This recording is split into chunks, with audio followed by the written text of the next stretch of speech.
Halo Sobat Kencana, kali ini kita kedatangan tamu yang spesial ya. Kita akan bahas-bahas soal desain produk begitu ya Pak ya. Ya, selamat datang Pak, apa kabarnya? Baik Mbak. Ya, baik. Oke Pak, mari kita sambil duduk aja ngobrol-ngobrol santai soal produk-produk apa sih yang lagi hits, apalagi kalau kayak melihat Kencana yang di bidang baja atau baja ringan ya. Nanti kita akan bahas lebih lanjut. Bisa jadi apa aja sih baja ringan ini. Baik. Gitu. Mungkin nggak yang dikenal masyarakat selama ini kan atap, benar, mungkin rangka gitu ya. Nah, siapa tahu masih ada inovasi-inovasi lain gitu Pak, karena Kencana juga butuh untuk menjawab kebutuhan pasar. Baik. Gitu. Siapa tahu dari Pak Yosef ya, ya. Pak Yosef. Ya, baik Pak, mungkin bisa dikenalkan dulu Pak, nama Pak Yosef, dari mana, terus sekarang lagi sibuk apa? Ya, terima kasih. Nama saya Yosef Riko. Keseharian saya sebagai dosen pengajar di Universitas Dinamika, masuk dalam dosen Fakultas Desain dan Industri Kreatif, jurusannya desain produk. Nah, keseharian saya selain mengajar, saya juga kuliah juga sekarang Mbak. Oke. Jadi kuliah untuk doktoral. Sibuk banget ya Pak. Doktoral ngambil jurusan manajemen teknologi. Oke. Dan juga pengembangan desain. Jadi saya juga menggerakkan penelitian juga terkait dengan produk-produk yang sifatnya outdoor. Oke. Nah, dan juga saya juga aktif dalam beberapa organisasi terkait dengan pengembangan desain, yakni Aliansi Desainer Produk Indonesia. Oke, wah menarik banget ya Pak, dari dosen, mahasiswa juga, peneliti juga, dan juga tergabung dalam Aliansi Desain Produk Industri ya, Industri Indonesia. Sebagai apa nih Pak di desain industri di Aliansi ya? Iya, selain sebagai anggota, saya juga sebagai ketua untuk ranah Jatim ya, meskipun barusan selesai di tahun 2022 sampai 2024, tetapi ya masa jabatan itu sangat berharga bagi saya juga. Terima kasih. Oke. Wah, keren banget nih Sobat Kencana. Kali ini kita kedatangan tamu yang benar-benar profesional di bidangnya. Nanti kita akan tanya-tanya lebih lanjut. Nah, gini Pak, kalau misalnya sehari-hari selain mengajar atau full sehari mengajar, atau gimana sih Pak kalau kuliahnya di doktor apa tadi? Doktoral ya, manajemen teknologi. Itu ngapain aja Pak? Maksudnya yang dipelajarin apa, terus penelitian Bapak apa? Ya, saya mempelajari tentang fasilitas publik ini sebenarnya. Bagaimana sih furnitur di fasilitas publik ini dapat mengurangi dampak vandalisme atau perilaku buruk. Nah, ternyata dalam penelitian saya itu menunjukkan bahwa pengunjung atau konsumen ketika datang ke fasilitas publik itu dapat resah, dapat gundah, dan dapat kesal karena furniturnya atau produk-produknya yang menunjang fasilitas, menunjang aktivitas itu mempunyai kerusakan-kerusakan di bidang tertentu, bagian-bagian tertentu, misalkan kena korosi, terus kena benturan, terus kena debu dan lain sebagainya, sehingga kerusakan-kerusakan tersebut ketika menjadi korosi dan bengkok dan patah dan lain sebagainya, itu dapat menyebabkan berbagai resiko di situ ternyata. Contohnya menjadi tertusuk kulitnya ya, mengganggu aktivitas, terus juga rapuh di bagian tertentu, dan menjadi tidak nyaman digunakan. Sehingga dari kekesalan tersebut pengunjung menjadi kesal dan bisa melampiaskan kekesalan itu menjadi berbagai macam hal, mulai dari lebih merusak lagi, konfirmasi pada orang lain bahwa dia itu tidak ingin kembali ke situ, sampai dia itu tidak merekomendasikan pada teman-temannya bahwa janganlah ke situ lagi atau menggunakan produk-produk tersebut. Nah, ini peluang sebenarnya bagi vendor-vendor dan lain sebagainya, mungkin bisa Kencana juga untuk mengembangkan nih bagaimana sih material yang kuat, desain yang bagus, sehingga untuk mengurangi dampak-dampak vandalisme atau kekesalan atau ketidakpuasan pengunjung ketika menggunakan furnitur atau produk-produk yang dengan ini ya material yang kurang bagus Yap. untuk mencegah banyak kerusakan, karena kita tahu sendiri material yang anti korosi kuat itu perlu dikembangkan untuk fasilitas publik sebenarnya. Gitu. Oke, berarti nggak hanya untuk digunakan di residensial aja ya Pak ya, atau di infrastruktur yang sifatnya misalnya jembatan kayak gitu. Jadi kayak bisa digunakan juga untuk fasilitas umum. Berarti seperti kursi-kursi yang ada di taman kota itu Pak. Benar. Itu kan dari besi ya, dari besi. Terus kadang itu kan dari bentuknya itu kan ada yang kayak masih agak tajam atau gimana, itu harus lebih diperhatikan berarti ya Pak ya. Dari penelitian saya menemukan beberapa hal waktu itu ada ujung-ujung yang bagian ujung itu catnya mengelupas yang pertama, yang kedua itu menjadi korosi karena kena air hujan barangkali ya, kena cuaca dan sebagainya, dan kena benturan beberapa kali sehingga dia membengkok dan sebagainya, sehingga bentuknya itu ada beberapa itu menjadi tajam. Ada juga beberapa material yang meskipun tidak besi ya, ada yang beberapa itu menggunakan semen dan lain sebagainya, atau material campuran itu ketika terkena situasi-situasi yang serupa itu juga menjadi rapuh. Dia tuh rapuh, menjadi retak dan lain sebagainya, sehingga nggak bisa dipakai ya lagi. Bisa dipakai tapi berbahaya juga, karena beberapa pengunjung itu memakai dari luar itu tidak tahu kondisi produk tersebut ketika di dalam area tertentu, karena keadaan ramai ya, itu juga membawa anak, barangkali bahan bawaan. Nah, itu bisa menimbulkan hal-hal seperti kekesalan dan lain sebagainya. Itu sih. Oke, berarti ini ya Pak ya, ini menjadi perhatian dari yang nggak hanya produk Kencana aja gitu ya kan. Jadi semua produk-produk harus lebih memperhatikan desainnya juga. Jadi setiap kita mendesain itu harus lihat material yang dipakai, terus bentuknya dan sebagainya. Iya, sistemnya gitu. Pasti Bapak lebih tahu dari saya. Oke, baik Pak. Nah, ini kita kan juga melihat banyak produk-produk kreatif ya Pak ya. Misalnya kayak mulai dari kardus bisa untuk boot, terus atau HPL dan lainnya, terus seperti dus-duk-duk gitu yang ada. Terus sama plastik dan misalnya botol minuman yang bisa didaur ulang hingga bajaringan yang bisa didaur ulang gitu. Kalau fenomena yang saya lihat Pak, kalau dulu tuh bajaringan ini kalau sama temen-temen yang biasa ini apa sih namanya, kalau bahasa Jawanya rombeng ya. Dulu bajaringan itu nggak diambil Pak. Berapa ya? Pas sebelum COVID kayaknya itu kalau ada bajaringan mereka nggak ambil karena katanya nggak bisa didaur ulang lagi gitu. Tapi sekarang itu kalau bajaringan malah berlomba-lomba untuk ambilnya. Nah itu untuk didaur ulang lagi katanya gitu. Nah berarti menurut Bapak gimana untuk daur ulang yang seperti ini? Nah, daur ulang itu ada recycle, reuse dan lain sebagainya ya. Nah itu kita tergantung juga dalam pemanfaatannya, fungsionalnya seperti apa.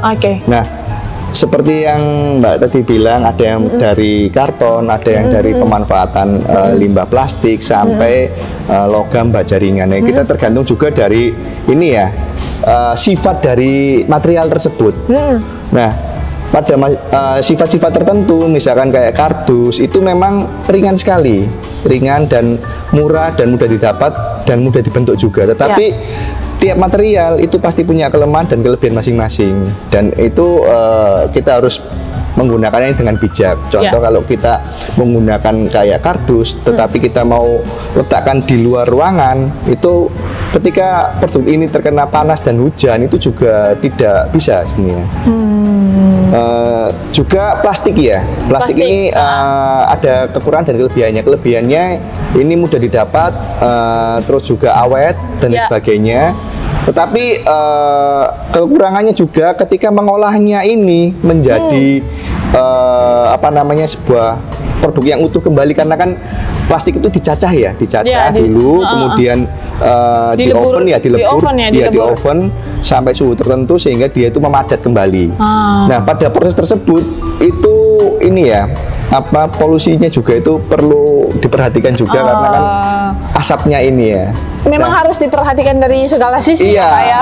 Kalau untuk recycle. Sebenarnya baja ini juga punya kelebihan juga sebenarnya. Apa tuh Pak kelebihannya? Kelebihannya ini kuat sebenarnya, kuat daripada besi dan juga apa namanya lebih tahan karat ya, tahan karat dan lain sebagainya. Dan sebenarnya mudah dibentuk juga ketika material ini mempunyai ketebalan yang sesuai dengan alat produksinya. Kalau terlalu tebal ya agak susah juga. Nah, ukurannya mungkin nanti tergantung dari teknologinya apa ya. Ini mungkin Kencana bisa mengatasi hal-hal seperti itu dengan ketebalan, sifat dan lain sebagainya, sehingga produk baja ini yang lebih rumit untuk produksi ini dapat sesuai dengan permintaan pasar itu ya. Ya, terima kasih Pak. Ini sangat membuka mata kita semua ya. Kalau misalnya kita mau recycle pun kita juga harus perhatikan misalnya kayak polusi dan lain-lain. Terus kalau untuk baja ringan sendiri itu lebih kuat. Kalau misalnya untuk ketebalan dan sebagainya membentuk seperti apa disesuaikan dengan teknologinya begitu. Baik Pak, sangat menarik banget pembahasan kita hari ini. Nah, gini Pak, desain produk itu sebenarnya mencakup ruang lingkupnya apa aja sih? Kayak misalnya apakah saat biasanya kan kalau kita gambar rumah kan ada sketsa anunya dulu ya, sketsa atau sketch up-nya dulu, gambar kerjanya. Nah, apakah kalau produk juga sama? Sama sebenarnya, karena desain produk itu kombinasi antara teknikal dengan seni ya. Jadi ini juga masuk dalam ranah industri kreatif ya, industri kreatif di mana ini menjadi menarik karena teknik digabung dengan seni itu seperti apa. Nah, di desain produk ini kita berusaha ini ya mengaplikasikan atau membuat suatu karya atau kreativitas dari ide, gambar hingga membentuk suatu ini ya komponen barang jadi gitu ya. Barang jadi itu apa? Barang jadi ya bisa dikatakan sebagai produk, itu mempunyai fungsional, mempunyai volume, bisa dipegang gitu ya. Jadi yang dinamakan produk itu karena memang dia itu bisa dipegang dan ada fungsinya gitu ya. Itu jadi di dalam desain produk ini kita memperhatikan banyak aspek, mulai dari ergonomi, kenyamanan pengguna, fungsionalnya seperti apa, teknologinya, desainnya, trend stylenya juga, sampai pada penerapan aspek keamanan penggunaan itu sih. Oke, baik Pak. Saya jadi terkesima dengan penjelasan Bapak ya. Lalu kita lanjut Pak. Kita kan juga sering kali lihat tuh Pak produk-produk yang dibuat dari material yang kurang berkualitas atau nggak awet. Benar. Misalnya seminggu dipakai atau sebulan dipakai atau setahun dipakai udah rusak gitu ya, atau bentuknya yang mempengaruhi fungsinya jadi seperti yang tadi Bapak jelaskan. Nah, apa saja Pak yang harus diperhatikan dalam proses membuat sebuah produk?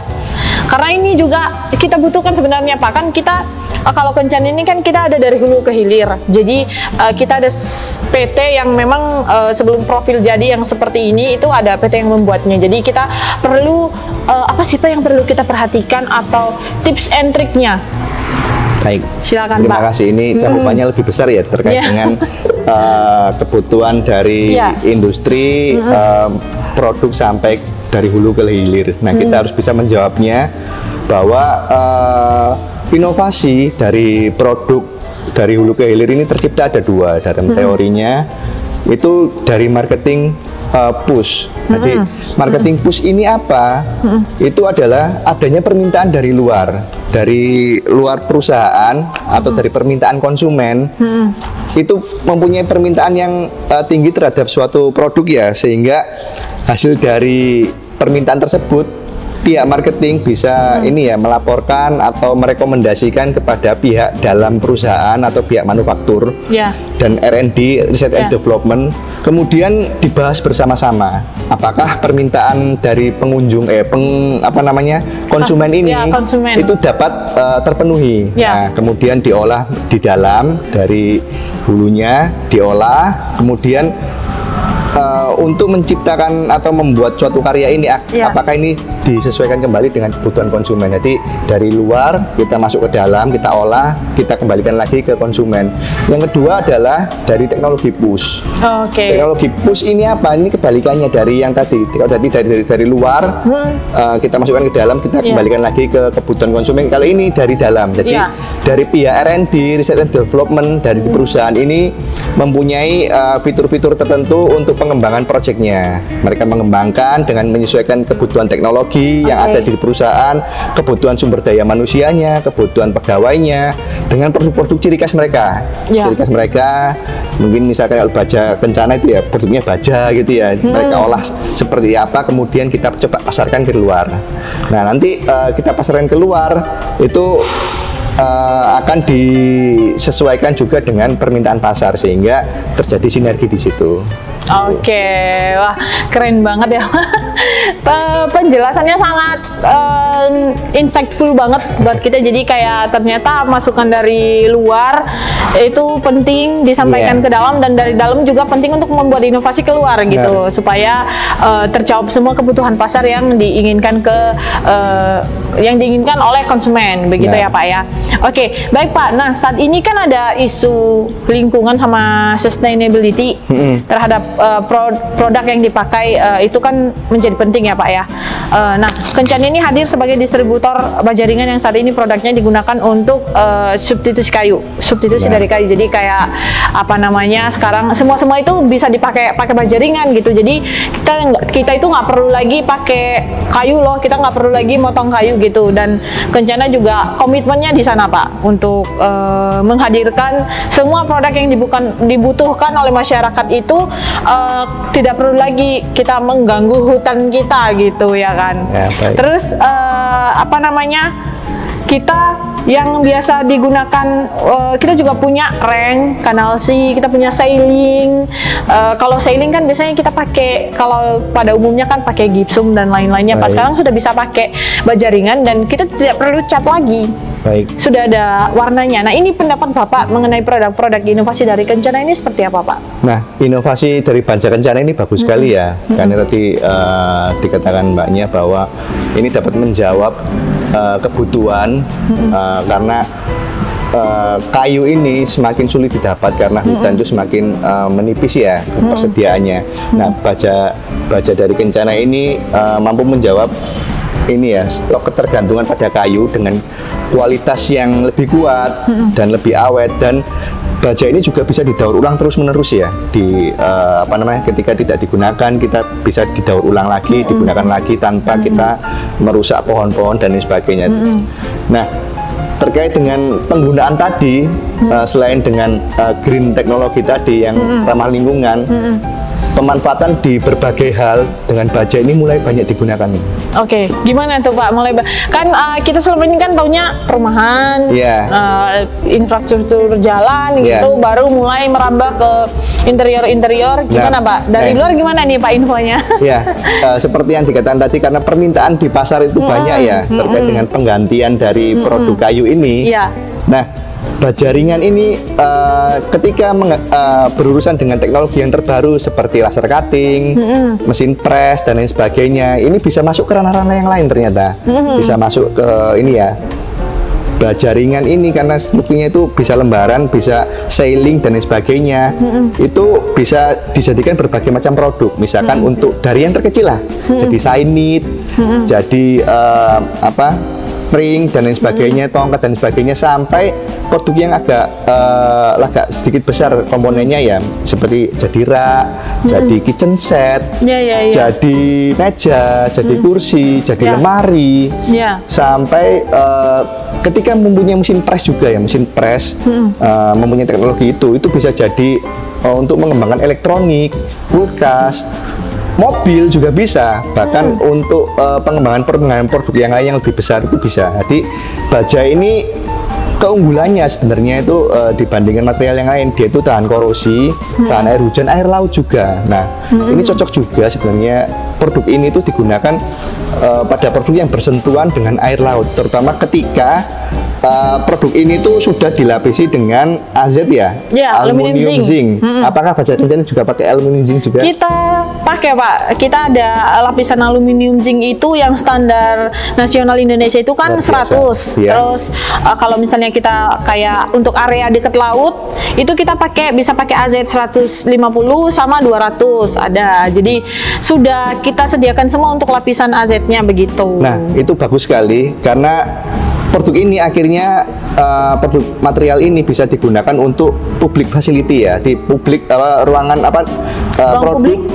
ruang publik dan juga produknya untuk di luar ruangan dan dipakai massal, dan juga untuk produk-produk yang sifatnya digunakan dekat-dekat laut. Contoh perkapalan ya, kapal yang di dalam interior kapal itu juga butuh yang namanya furnitur ya, furnitur yang harusnya dia itu tahan terhadap korosi dan juga tahan terhadap air laut. Ini baja kencana ini sepertinya cocok juga mengarah ke situ juga. Banyak hal yang bisa dimasuki sebenarnya itu ya. Iya, berarti ini tugas PR ya buat Kencana nih, buat Kencana untuk memberikan semakin menginovasi lagi produk-produknya. Terus saya tanyakan nih Pak, yang lagi happening ini kan apa namanya, katanya mobilnya kepresidenan sekarang itu pakai baja Pak, itu gimana ya, Pak? Ya, ini pakai baja karena kan pada dasarnya adalah memang hampir semua mobil itu ya di presnya juga pakai logam dan baja sebenarnya kekuatannya. Nah, cuma yang digalakkan pemerintah sekarang adalah peningkatan ini ya, produksi lokal kita ya, TKDN ya Pak ya, dan juga kenyamanannya dan keamanan dengan menggunakan SNI. Nah, pastinya saya yakin Kencana sudah berintegrasi dengan SNI dan TKDN pastinya. Tujuannya apa sih dengan TKDN itu? Ini untuk menguatkan ini ya, produksi lokal kita agar masyarakat itu tetap bisa bekerja dan membuat struktur-struktur seperti itu di dalam negeri sendiri. Itu untuk mengurangi dampak ini ya, pengangguran dan lain sebagainya. Itu kebijakan yang sangat bagus itu. Kebijakan yang sangat bagus ya Pak menurut Bapak yang TKDN. Nah, kalau Kencana sendiri Pak, kita itu memang sudah berkomitmen dari awal kita, maksudnya dari awal adanya Kencana ini, SNI itu sangat perlu. Jadi kita sudah ada SNI bahannya, atau kayak masih lembaran, masih bentuk lembaran, kita juga punya SNI profil juga Pak. Kita sudah punya, dan tingkat TKDN kita itu sudah lebih dari 60%. Luar biasa sekali. Iya, dan harapannya menuju 100% ya untuk luar biasa sekali untuk bajanya Kencana gitu. Nah, itu peluangnya lebih besar lagi sebenarnya kalau untuk pasar Indonesia, karena kita sebagai kebijakan juga menghidupi juga dengan barang TKDN ini, kita juga memberikan penghasilan juga bagi masyarakat lokal kita ya. Dan juga dengan adanya SNI tadi, nah berarti kita terjamin nih, terjamin bahwa produk ini tuh memang benar-benar berkualitas, aman dan nyaman digunakan ya, dan tidak berbahaya. Benar. Dan SNI tersebut, sehingga barang ini atau produk ini bisa sebenarnya harusnya kalau bersaing juga dengan produk-produk luar sebenarnya, dengan harga yang lebih lokal gitu ya. Oke, benar banget Pak. Jadi memang harapannya kita ke depan dengan adanya masukan-masukan dari pihak luar yang profesional seperti ini, kita bisa meningkatkan inovasi kita lagi. Apalagi kita juga sudah mempunyai semua misalnya syarat-syarat yang diperlukan begitu ya. Dan juga masyarakat tidak perlu khawatir lagi untuk memakai produk kita, karena sudah benar-benar sudah terjamin, dan kita ada sertifikatnya dan bisa dicek. Kalau misalnya untuk ketebalan pun Pak, misalnya kan kita itu punya tagline yang namanya tidak tipu-tipu gitu. Nah, tidak tipu-tipu. Jadi memang kita benar-benar ini tidak tipu-tipu. Kalau misalnya orang beli misalnya beli kanal C nih, ketebalannya 0,75. Ketika dicek itu pasti ketebalannya 0,75.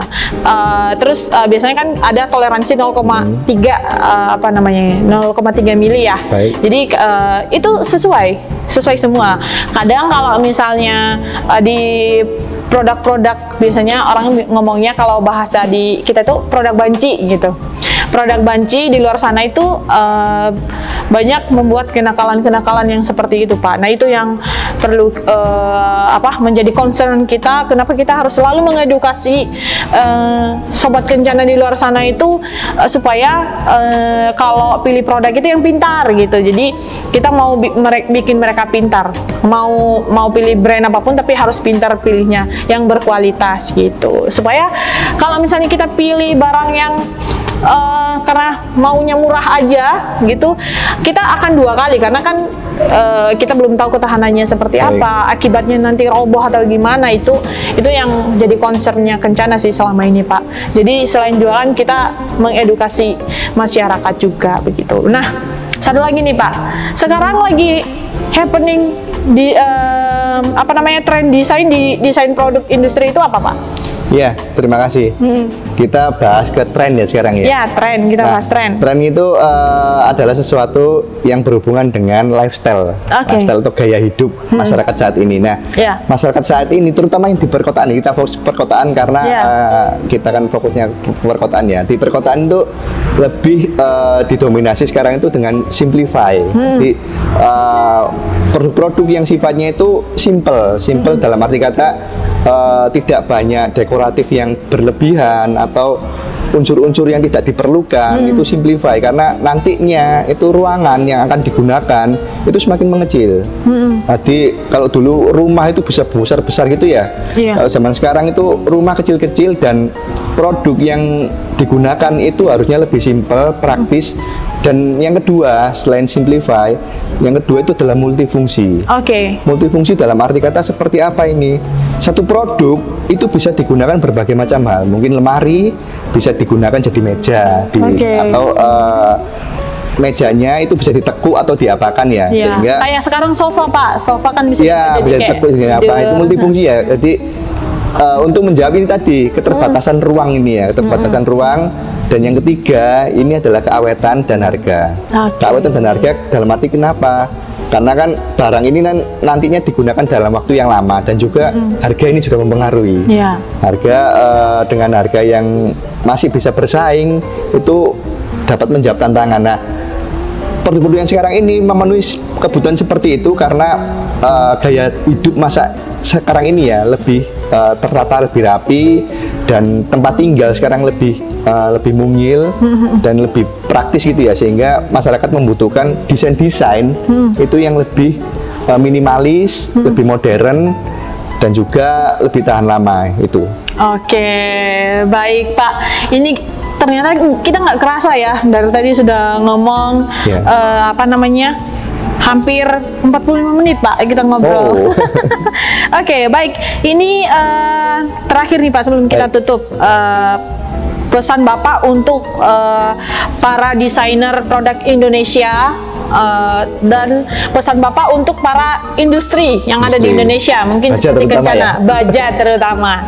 Silakan Pak. Terima kasih. Nah, untuk para desainer juga, desainer ini terkait dengan ini ya, industri kreatif ya, bahwa industri kreatif itu harus bisa masuk ke berbagai hal. Tidak hanya di dunia kreatif aja, tetapi harusnya juga bisa masuk ke bidang ranah manufaktur ya.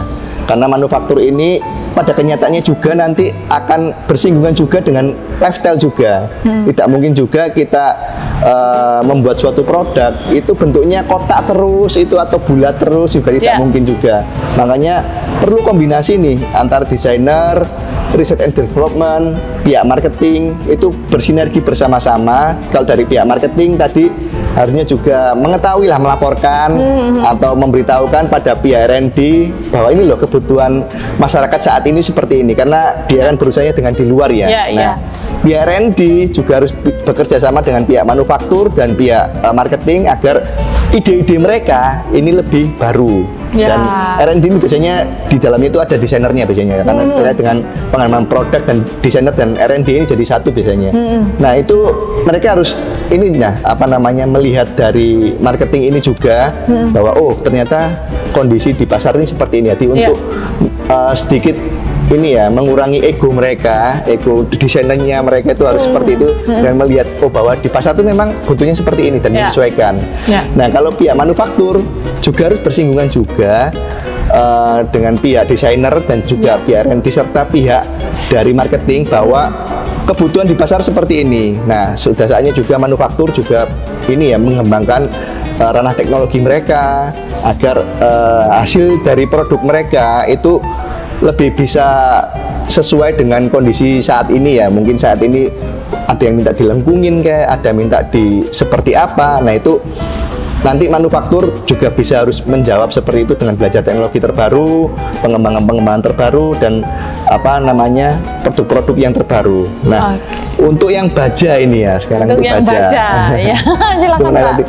Untuk baja ini ternyata setelah kita ketahui tadi bahwa baja itu banyak syaratnya juga ya, dari SNI, dari TKDN, untuk menjawab juga tantangan dari green industry green reuse, terus juga recycle tadi, dan juga menghadapi dari kebutuhan lifestyle dari masyarakat, dari tren juga, sehingga kedepannya nanti ini baja ini sebenarnya itu tidak hanya untuk manufaktur ini ya, pengganti atap rumah atau untuk rangka-rangka aja sebenarnya.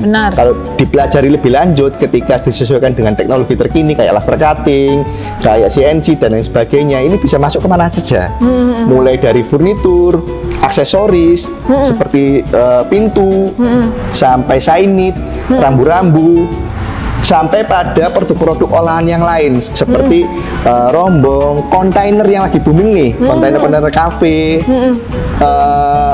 ini ya juga wall panel, juga ini juga kitchen set ya. Karena produk ini tuh kuat, ringan, dan juga harganya masih terjangkau. Ini juga cocok juga produk ini tuh digunakan untuk produk-produk luar ruangan, outdoor ya, untuk public facility.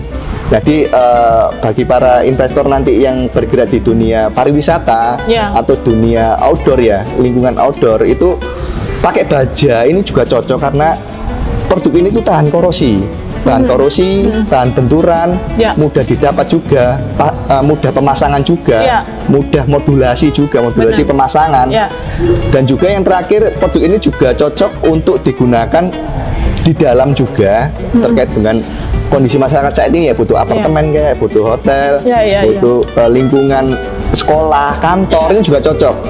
Juga produk-produk yang sifatnya rawan ya, kayak dengan air air hujan dan air ini ya, air laut ini ya, ini cocok juga untuk produk-produk diisi di dalam kapal ataupun kontainer kapal dan sebagainya. Jadi baja ini menurut pendapat saya ini bisa masuk ke ranah mana aja, tergantung dari kesesuaian dari permintaan pasar dan teknologi yang ada di dalam perusahaan itu tersendiri. Wah, sangat lengkap banget informasi yang kita dapat hari ini. Semoga bisa membuka mata baik Sobat Kencana maupun kita juga ya di manajemen. Semoga lebih banyak lagi inovasinya menjawab kebutuhan-kebutuhan yang ada di luar sana. Thank you banget Pak Yosef sudah hadir di sini bersama kita di podcastnya Kencana. Next mungkin kita akan tanya-tanya lagi ke Pak Yosef lebih dalam perihal, mungkin kita akan bahas satu produk ini menurut Pak Yosef gimana gitu ya. Ini sebagai pembuka aja begitu Pak Yosef. Baik untuk teman-teman Sobat Kencana juga, thank you banget. Penting banget untuk mendengarkan podcast ini karena Sobat Kencana bisa mendapatkan edukasi mengenai produk-produk Kencana dan juga edukasi mengenai desain-desain produk yang dipakai di rumah atau yang ditemuin di jalan gitu ya, bisa dilihat akhirnya teredukasi semuanya dengan baik begitu. Baik untuk teman-teman Sobat Kencana semuanya, jangan lupa melihat, nge-like, share, komen untuk konten-kontennya dari Kencana.